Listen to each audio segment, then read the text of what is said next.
The Powwow at the End of the World, guided close read. The building of the Grand Coulee Dam was one of the projects of President Roosevelt's New Deal. It was intended to help hardworking farmers by irrigating farmland, but not much consideration was given to the changes it would bring to the Columbia River and the Native Americans whose lives revolved around that river. The poet uses imagery to communicate ideas throughout the poem. Imagery is vivid, descriptive language that appeals to one or more of the senses: sight, hearing, touch, smell, or taste. Reread lines 1 through 5. Identify words and phrases that help you see, hear, taste, smell, or feel. What is the impact of these word choices? Pause while you think.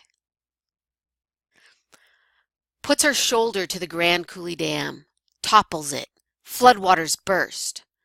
Word choices like topples and floodwaters burst suggest a destructive force that cannot be controlled, something the speaker would find appealing.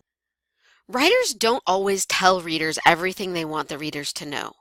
Readers need to make educated guesses or inferences about what the poet is trying to say. You make inferences by paying close attention to the details in a poem and then using those details and your own prior knowledge and experience to figure out what the poet is not saying directly. Reread lines 1 through 8. What feelings does the poet convey? What details in the poem help you understand this? Pause while you think. The poet conveys feelings of anger and sarcasm. The poet says that he will forgive, but only when the dams are destroyed, which is unlikely to happen.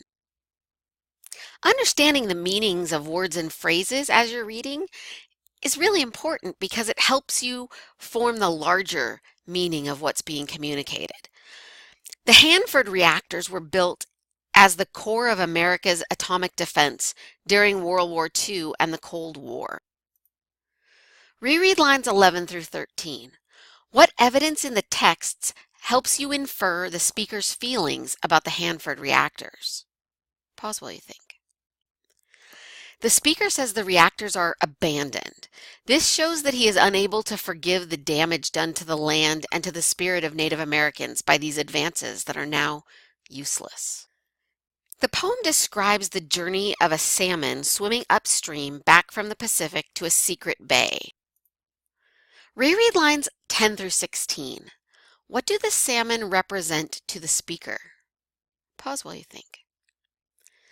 The salmon swimming upstream represent the struggles of Native American peoples against the changes in their land and culture.